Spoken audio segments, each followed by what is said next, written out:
Camping in the inferno that is Arizona, there is one piece of gear that is absolutely essential: shade. My first investment in this area was my Napier SportzCove hatch tent, and it's been pretty great. Fairly simple to set up, and no supports to worry about. It's nice and sturdy even when it's windy, and the screen layer keeps the bugs out. The one area where it falls a little short is coverage. There is just enough room for me and my stuff to get shade and rain protection. So when I had a trip with a friend in rainy weather, I had to expand. A compact little tarp and a pair of inexpensive tarp poles did the job. The challenges were staking the poles and attaching the tarp to the roof. I tried all sorts of clamps and suction cups. What I found was that the heavy-duty magnets with hooks worked best for me.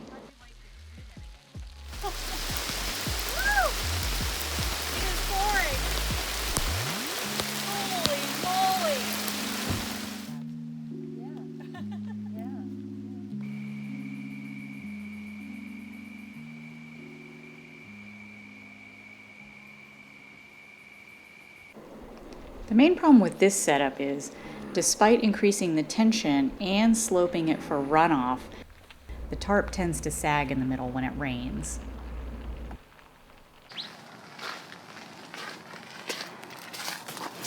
Well, it's not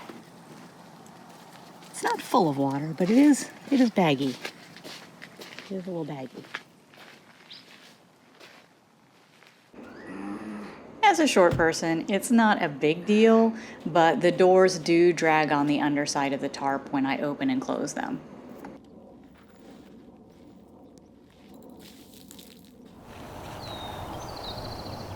Most recently, I was approached by GeerTop to try out their camping awning. It looked like a good blend of the features I look for, so I figured it's worth a shot.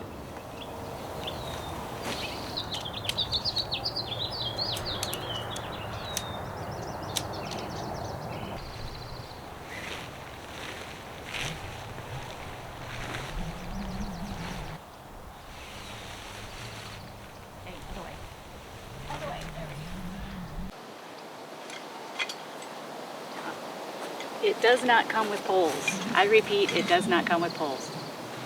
Luckily, I have tarp poles. The first time I tried it out, I already had the SportzCove up, and there was no room to attach it to the side, so I just clamped it to the hoop support for the SportzCove.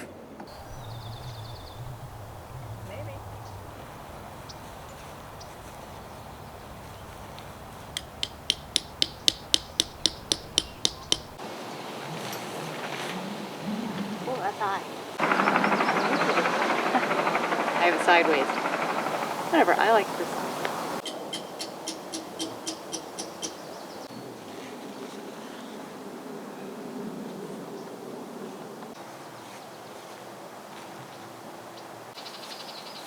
All right.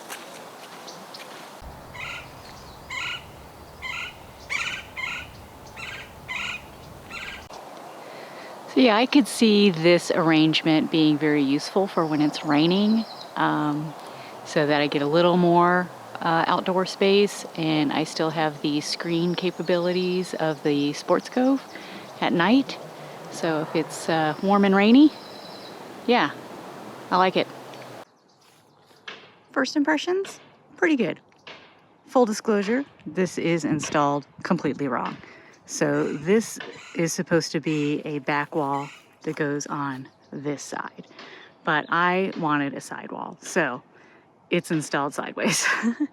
And you can see that because there are these straps which are supposed to hook behind your wheel, in your wheel well.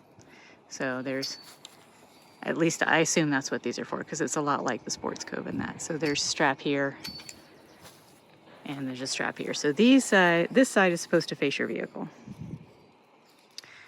Yeah, so this is your back wall. This is attached and it's integrated. There's some storage pockets here, which is kind of neat. There's also an option to add another wall, There's a zipper up here. So if you wanted this to be your back and then also a side, then you have that option. There's a zipper up here and some Velcro, and that goes with this wall. And also included are a couple suction cups to attach to your vehicle. If I didn't have the SportzCove, I could stick that on the roof. A bunch of pegs. I'm using 2 of them. So there's 4, 6, 8 total. And 5 guy lines. And whatever this strap is. I don't know. I guess I had to open it up. Okay, I think this is one of those gear things. It's got a bunch of loops on it. So you could suspend it from somewhere and hang your gear on it. So that's a nice little add-on. There's a hook at the very top for your lantern and a patch kit. This what's supposed to be the back wall, you're supposed to tie it to the 2 poles that are not provided, your own poles. Since I don't have a pole over here, it's just tied to the guy line for the SportzCove and also pegged down at the very bottom. And there's a peg down at the other corner too. My main intent for using this thing is actually to use it on the side when I want to keep the hatch closed, or I don't know, for whatever reason. So yeah, I want to use it on the side, but it's not not the best circumstances for stretching a shade shelter out, just because of all these shrubberies over here. But yeah, I would like to try it out from the roof rack rails out over the passenger door, the rear passenger door, because that's typically where I go in and out. 6 guy lines. I thought it was weird it was an odd number. The next time I set it up, I did it the proper way.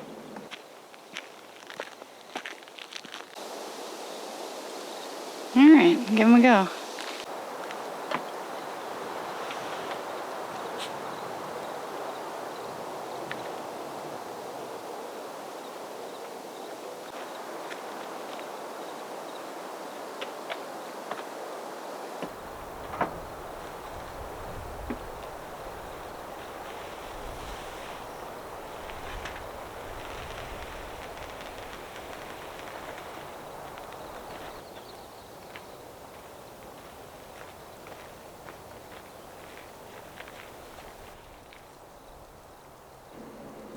This time, for some reason, my tarp poles were a little too tall for me to stake down that attached wall.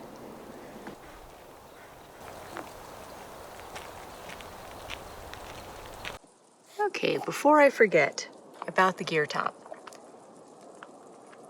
The post goes in this little nylon pocket.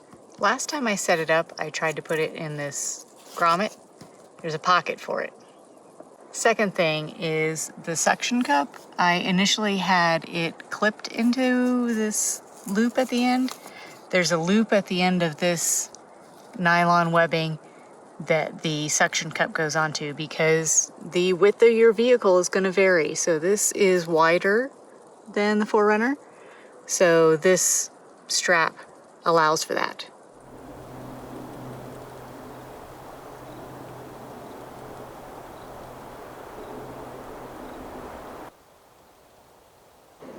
The attached wall was nice for the extra shade and the little storage pockets, but it did obstruct the view, and sometimes I rolled it up just so I could see the forest. Still kind of light, so I added one more tarp. However, it did make for a nice movie screen support. All right, bub. It's not fair to the dogs.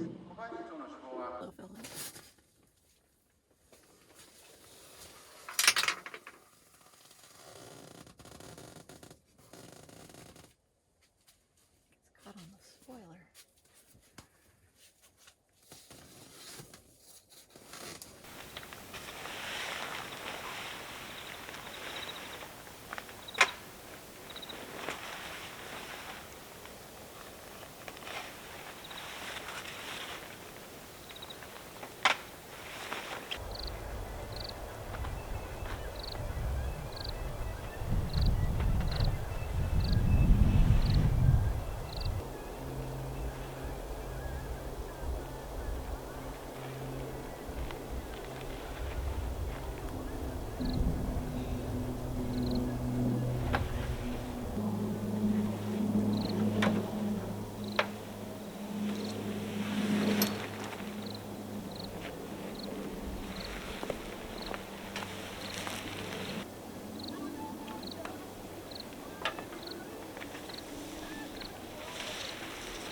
And finally, I had to try the side mount. To attach to the roof, I just used the suction cups that came with it, and they worked just fine on a day with a light breeze.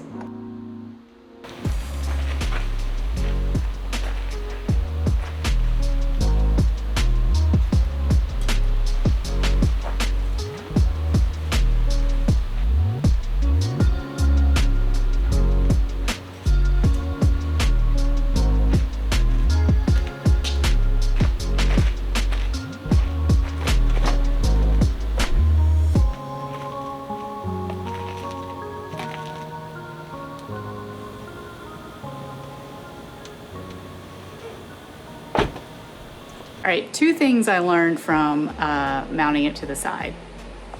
One, you don't need this buckle extender thing for the suction cups. You clip it right to the suction cups. Two, if you have a section poles like I have, 3 is too short because now it's bagging. 4 is too long and you can't stake the bottom edge to the ground. So definitely get the telescoping poles if they are in your budget.